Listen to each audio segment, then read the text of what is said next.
ना अमेरिका और ना रूस का निकला हाथ। मिल गया भारत पाकिस्तान दोस्ती का सूत्रधार। दोस्तों, पिछले महीने जब भारत और पाकिस्तान की सेना ने साल 2003 में हुए सीज फायर समझौते को फिर लागू करने की बात की तो पूरी दुनिया एकदम से चौंक उठी। अंदर खाने चर्चा होने लगी कि पाकिस्तान से सुधरते रिश्ते बाइडेन की देन है, तो कोई इसे रूस की कवायद बताने लगा। यकायक इमरान खान के सुर बदली तो दुनिया फिर चौंक गई। बाजवा ने शांति राग आलापा तो संदेह और गहरा गया कि आखिर ऐसा कैसे हो सकता है। लेकिन अब उस सूत्रधार का पता लग चुका है। भारत के मुस्लिम दोस्त देश ने लिखी पूरी स्क्रिप्ट। दरअसल भारत पाकिस्तान के बीच समझौते के ठीक 24 घंटे बाद ही यूनाइटेड अरब अमीरात के विदेश मंत्री एक दिन की यात्रा पर दिल्ली पहुंचे थे। 26 फरवरी को विदेश मंत्री शेख अब्दुल्ला बिन जायद ने भारतीय समकक्ष एस जयशंकर से बात की। कहा यह गया कि दोनों ने केवल सभी क्षेत्रीय और अंतर्राष्ट्रीय मुद्दों पर बात की है, लेकिन वास्तव में बात इससे कहीं आगे की थी। भले ही बात दरवाजों के पीछे हुई, लेकिन भारत पाकिस्तान के बीच सीज फायर इसी की देन था। यानी ये तमाम कवायद यूएई ने की। वैसे ये सीक्रेट बातचीत महीनों पहले शुरू हुई थी और दोनों देशों के बीच सबसे पहले संघर्ष विराम का रोड मैप बन गया। अब नेक्स्ट स्टेप में दोनों देश नई दिल्ली और इस्लामाबाद में अपने राजदूतों को फिर से नियुक्त करेंगे, जो कि साल 2019 में पुलवामा हमले के बाद से हटा लिए गए थे।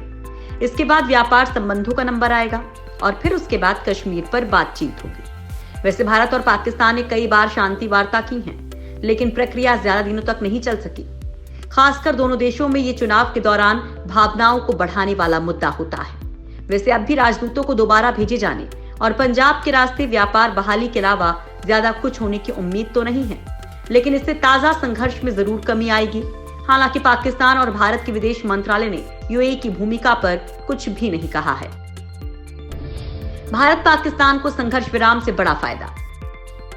दोनों देशों के बीच एक कवायद ऐसे समय पर हो रही है जब अमेरिका में बाइडेन प्रशासन अफगानिस्तान में विस्तृत शांति वार्ता चाहता है, और ये वो जगह है जहां दोनों देश अपना अधिक प्रभाव चाहते हैं। मोदी सरकार फिलहाल अपनी सैन्य ताकत को चीनी सीमा पर ज्यादा लगाना चाहती है, तो पाकिस्तानी नेता आर्थिक चुनौतियों का सामना कर रहे हैं और वो अमेरिका सहित दूसरी शक्तियों को प्रभावित करने में लगे हैं। यूएई की बड़ी भूमिका के पीछे की कहानी क्या है? दोस्तों, यूएई के साथ भारत के न केवल ऐतिहासिक और व्यापारिक रिश्ते हैं, बल्कि दोनों देश मोदी सरकार के दौरान बड़े कूटनीतिक साझेदार के तौर पर भी सामने आए हैं। पाकिस्तान के साथ भी यूएई के संबंध हमेशा से ठीक रहे हैं। यूएई शासक शेख मोहम्मद बिन जायद अल नाहयान के नेतृत्व में अब अधिक मुखर अंतर्राष्ट्रीय भूमिका निभा रहा है। पिछले कुछ महीनों में ऐसे कई संकेत मिले जिससे पता चला है कि भारत और पाकिस्तान के बीच यूएई मध्यस्थता में जुटा था। नवंबर में जयशंकर ने बिन जायद और क्राउन प्रिंस से अबू धाबी के 2 दिवसीय दौरे पर मुलाकात की थी। एक महीने बाद ही पाकिस्तान के विदेश मंत्री शाह महमूद कुरैशी भी वहां पहुंचे थे। 25 फरवरी की घोषणा से करीब 2 हफ्ते पहले ही यूएई के विदेश मंत्री ने पाकिस्तान के प्रधानमंत्री इमरान खान से फोन पर बात की थी, जिसमें उन्होंने क्षेत्रीय और अंतर्राष्ट्रीय मुद्दों पर बात की।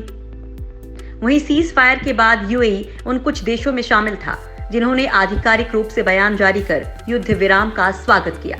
साथ ही इस बात को रेखांकित किया कि उसके भारत और पाकिस्तान के साथ ऐतिहासिक रिश्ते हैं। आपको बता दें कि जम्मू कश्मीर के पुलवामा में सीआरपीएफ काफिले पर हमले के बाद भारत और पाकिस्तान के बीच दूरी बहुत अधिक बढ़ गई। इस हमले में सीआरपीएफ के 40 जवान शहीद हो गए थे। इसके बाद नरेंद्र मोदी सरकार ने वायुसेना को पाकिस्तान में घुसकर आतंकी ठिकानों पर बम बरसाने का आदेश दिया था। अब लंबे वक्त के बाद हालात सामान्य होने की ओर बढ़ रहे हैं। दोनों देशों की ओर से कटु बयान भी कम आने शुरू हो गए हैं। पिछले महीने पाकिस्तान के सेना प्रमुख जनरल कमर जावेद बाजवा ने भारत के साथ शांति की इच्छा जाहिर करते हुए कहा कि दोनों देशों को अतीत को भुलाकर अब आगे बढ़ना चाहिए। उन्होंने साफ किया कि पाकिस्तान की सेना अनसुलझे मुद्दों पर बातचीत को तैयार है। बाजवा से एक दिन पहले पाकिस्तान के प्रधानमंत्री इमरान खान ने भी ये इच्छा जाहिर की थी।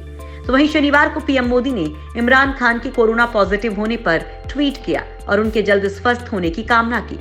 इसे भी दोनों देशों के बीच सुधरते रिश्ते का संकेत माना जा रहा है। इसके कुछ दिन पहले ही भारत ने इमरान खान के विमान को भारतीय एयर स्पेस से होते हुए श्रीलंका जाने की इजाजत दी थी, जबकि 2019 के बाद पाकिस्तान ने 2 बार पीएम मोदी को रास्ता देने से इनकार कर दिया था।